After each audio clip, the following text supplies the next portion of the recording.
राजस्थान के थार डेजर्ट के बीच में बसा हुआ ये है जैसलमेर शहर, जिसे महारावल जैसल सिंह जी के द्वारा 1556 ईस्वी में बसाया गया था और इसे the golden city of India कहा जाता है।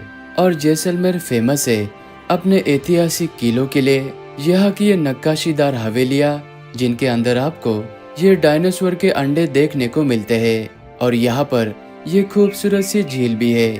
और यहीं पर ये कुलधारा भूतिया गांव है, जहाँ पर आज भी 5 बजे के बाद में कोई भी नहीं आता। और ये जैसलमेर शहर सच में एक गोल्डन सिटी है, क्योंकि यहाँ पर हमें सोने से बनाई गई पेंटिंग्स भी देखने को मिली। और यहीं पर है राजस्थान का ये सैम ड्यून्स। यहाँ पर होने वाली एक्टिविटी बहुत ही एडवेंचरस होती है, और आप इस तरह की कैंपिंग में रुककर जैसलमेर की कला और संस्कृति को आप बहुत ही करीब से देख सकते हैं। और यहाँ के दाल बाटी चूरमा का तो क्या ही कहना। और जैसलमेर के इस टूर में आपको इंडियन आर्मी के ये original tank, original fighter jet, और साथ ही में यहाँ से आपको इंडिया और पाकिस्तान का बॉर्डर बहुत ही करीब से देखने का मौका मिलता है।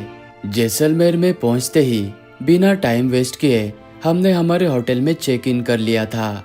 जैसलमेर में हम जिस होटल में रुके वो ऑलरेडी हमारे पैकेज में इंक्लूडेड है, और ये जैसलमेर का टूर पैकेज हमने जैसल डेजर्ट सफारी जैसलमेर इनसे बुक करवाया था।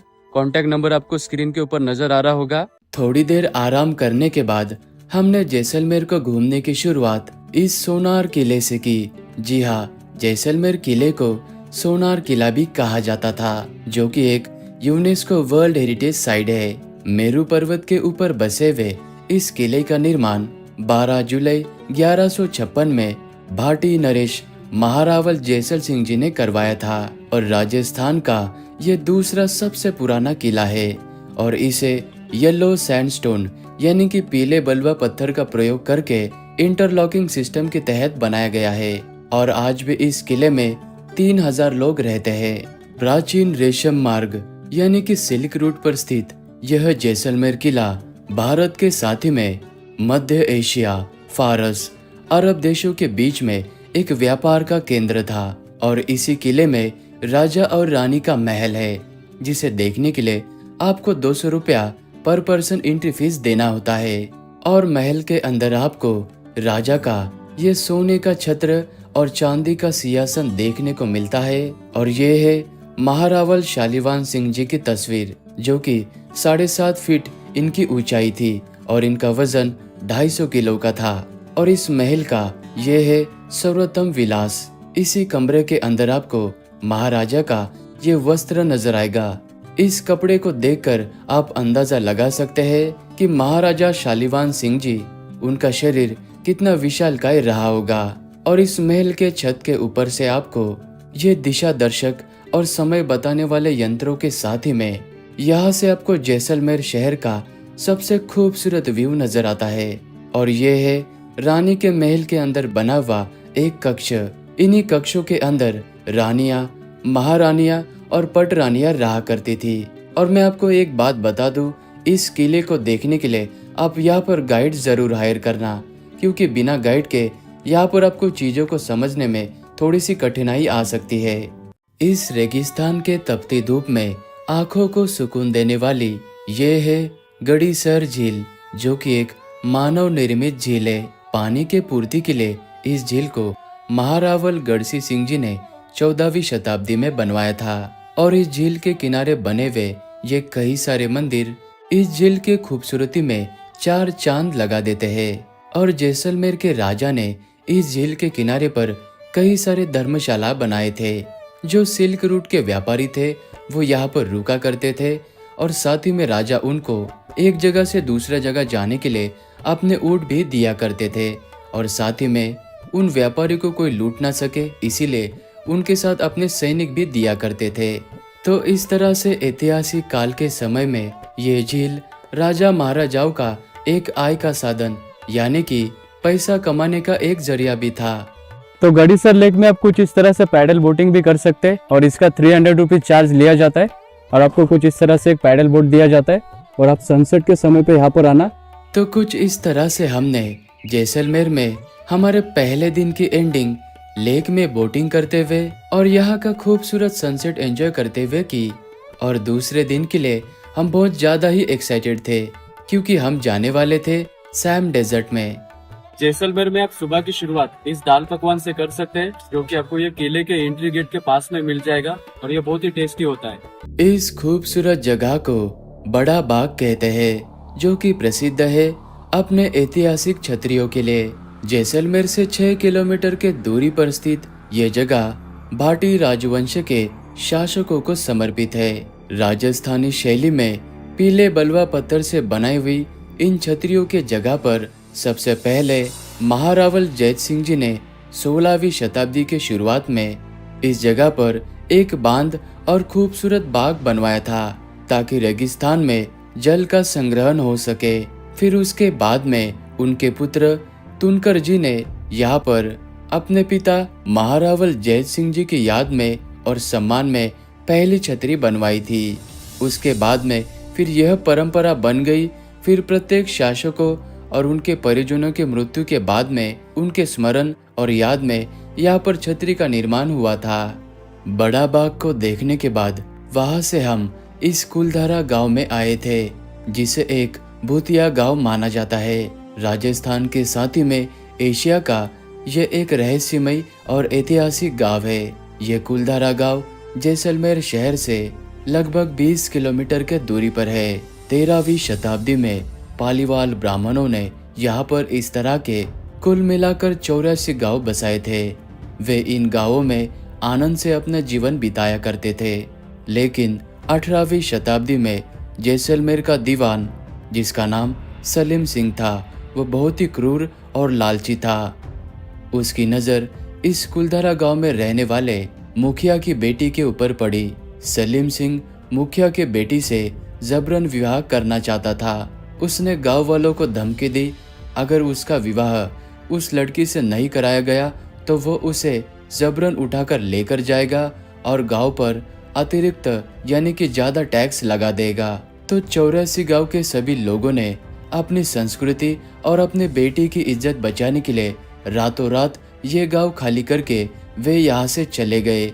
और जाते जाते उन्होंने श्राप दिया कि हमारे जाने के बाद यहाँ पर कोई भी नहीं बस पाएगा। कुलधारा गांव को और इस खाबा किले को देखने के बाद यहाँ से हम आ चुके थे हमारे इस कैंपिंग साइट पर, जहाँ पर हमारे लिए ऑलरेडी बुकिंग हो चुकी थी, क्योंकि हमने जैसलमेर का कंप्लीट टूर पैकेज जैसल डेजर्ट सफारी जैसलमेर इन से एडवांस में ही बुकिंग कराया था, जिसमें ये कैंपिंग भी शामिल थी। हमें स्विस टेंट में ये वाला रूम दिया गया था, जिसमें अटैच बाथ वॉशरूम था। और अपने टेंट में फ्रेश हो जाने के बाद हम निकल पड़े थे यहाँ के सैम ड्यून्स की ओर, जहाँ पर है ये रेतीली चोटियाँ और यहीं पर होती है कई सारी एक्टिविटीज। और इन सैम ड्यून्स में ये जीप सफारी का एडवेंचर बहुत ही अमेजिंग होता है।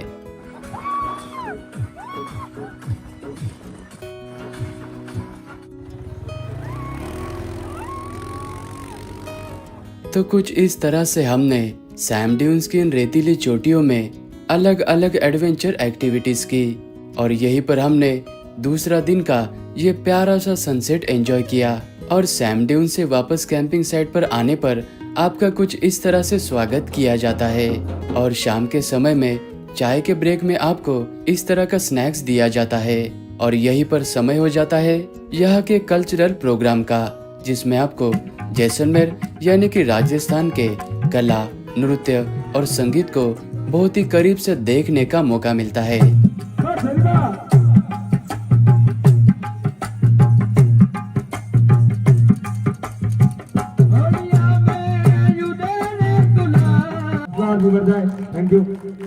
कल्चरल प्रोग्राम हो जाने के बाद यहाँ पर समय हो जाता है रात के डिनर का, जिसमें आप यहाँ का टेस्टी और प्रसिद्ध दाल बाटी चूरमा भी ट्राई कर सकते हैं। दिसंबर और जनवरी में पीक सीजन होने के कारण आपको कैंपिंग की बुकिंग मिलने में मुश्किल आ सकती है, तो आप भी हमारी तरह एडवांस में ही जैसल डेजर्ट सफारी जैसलमेर इन से आपके बजट के अकॉर्डिंग आप नीचे दिए गए नंबर पे कॉल करके इंफॉर्मेशन लेके आप भी जैसलमेर के साथ ही में सैम डेजर्ट को एंजॉय कर सकते हैं। सुबह के समय में हमने रिजॉर्ट में नाश्ता किया और यहाँ से चेकआउट करने के बाद हम निकल पड़े लोंगेवाला वॉर मेमोरियल और भारत और पाकिस्तान का बॉर्डर देखने के लिए। सम डेजर्ट से लगभग 120 किलोमीटर का सफर तय करते हुए हम सबसे पहले तन्नोट माता के इस मंदिर में दर्शन करने के लिए आ चुके थे। 1971 में पाकिस्तान ने इसी मंदिर के ऊपर लगभग 250 से भी ज्यादा मोटर बम और छोटे साइज के मिसाइल गिराए थे, लेकिन उसमें से एक भी बम या मिसाइल नहीं फटा था। वो आज भी यहाँ पर आप देख सकते हैं। और तन्नोट माता के मंदिर में दर्शन करने के बाद हम यहाँ से LOC यानी कि लाइन ऑफ कंट्रोल की तरफ गए थे। यहीं से आपको भारत और पाकिस्तान का बॉर्डर बहुत ही करीब से देखने का मौका मिलता है। लेकिन LOC तक आने के लिए आपको तन्नोट माता के मंदिर के पास में बने हुए BSF के ऑफिस से परमिट लेना होता है। बॉर्डर को देखने के बाद वहां से लगभग 60 किलोमीटर के दूरी पर स्थित इस लोंगेवाला वॉर मेमोरियल पर हम आए थे। 1971 में भारत और पाकिस्तान के युद्ध के दौरान 4 से 5 दिसंबर की रात को इसी लोंगेवाला चौकी पर युद्ध लड़ा गया था। पाकिस्तान की तरफ से लगभग 3000 से भी ज्यादा बड़ी टुकड़ी ने भारत पर हमला कर दिया था और अपने भारत के मात्र 120 सैनिकों ने उन सभी को पूरी रात भर रोक के रखा।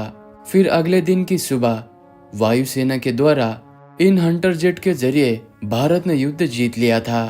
बॉर्डर पर स्थित सभी जगहों को देखने के बाद हम वापस से शाम के समय में जैसलमेर शहर में आ चुके थे और अगला दिन होते ही हम निकल पड़े थे पटवाओं के इन हवेलियों को देखने के लिए। यहाँ पर कुल मिलाकर 5 हवेलियों का समूह है, जिसका निर्माण 1805 से लेके 1860 के बीच में किया गया था। हवेली के अंदर जाने के लिए आपको 150 रुपए का टिकट लेना होता है और हवेली के अंदर आपको काफी सारी एंटीक चीजें देखने को मिलती है, जैसे कि ये अलग आकार का बना हुआ ताला और यहाँ पर आपको ये डायनासोर के अंडे भी देखने को मिलते हैं और ये दोनों चाबी से खुलने वाला ताला। और यहाँ पर इस तरह के कई सारे चीजें आप यहाँ पर देख सकते हैं। इस जगह को मंदिर पैलेस कहा जाता है, जो कि राजस्थानी राजपूत स्थापत्य शैली का ये एक सुंदर उदाहरण है। जैसलमेर के भाटी राजाओं का ये कभी शाही महल हुआ करता था, लेकिन अभी इस महल को आने वाले टूरिस्ट के लिए हेरिटेज होटल का रूप दे दिया गया है। इस महल के अंदर बने हुए म्यूजियम को देखने के लिए आपको 100 से 150 रुपया एंट्री फीस देना होता है। और जैसलमेर शहर से 12 किलोमीटर के दूरी पर यह है जैसलमेर वॉर म्यूजियम, जो कि एक वीरता का संग्रहालय है। जी हाँ, भारत की सेना का शौर्य, बलिदान और गौरव को श्रद्धांजलि देता है। इस जगह पर आपको 1965 और 1971 में भारत और पाकिस्तान के युद्ध का इतिहास बताया जाता है। हमने यहाँ पर 100 रुपए वाला एंट्री फीस लिया था, जिसमें हमें ये मूवी भी दिखाया गया था। इस जगह पर हर किसी को आना चाहिए, क्योंकि ये जगह हमारे भारत के वीर जवानों को समर्पित है। और जैसलमेर को घूमने के लिए अक्टूबर से लेकर फरवरी तक अच्छा समय माना जाता है, जिसमें से दिसंबर और जनवरी यहाँ का पीक सीजन रहता है। और सीजन के हिसाब से यहाँ पर प्राइस अप डाउन होते रहते हैं। तो आप भी हमारी तरह जैसल डेजर्ट सफारी जैसलमेर इन से स्क्रीन पर दिए गए कॉन्टेक्ट नंबर पे कांटेक्ट करके आप भी अपना पहले ही टूर पैकेज बुक करा के जैसलमेर को 2 से 3 दिनों में पूरा एक्सप्लोर कर सकते हैं। और हमने ये टूर ऑफ सीजन में सितंबर महीने में किया था। तो मेरा वीडियो आपको अच्छा लगा तो वीडियो को लाइक करना, कमेंट भी जरूर करना। मिलते हैं आप सभी को नेक्स्ट व्लॉग में।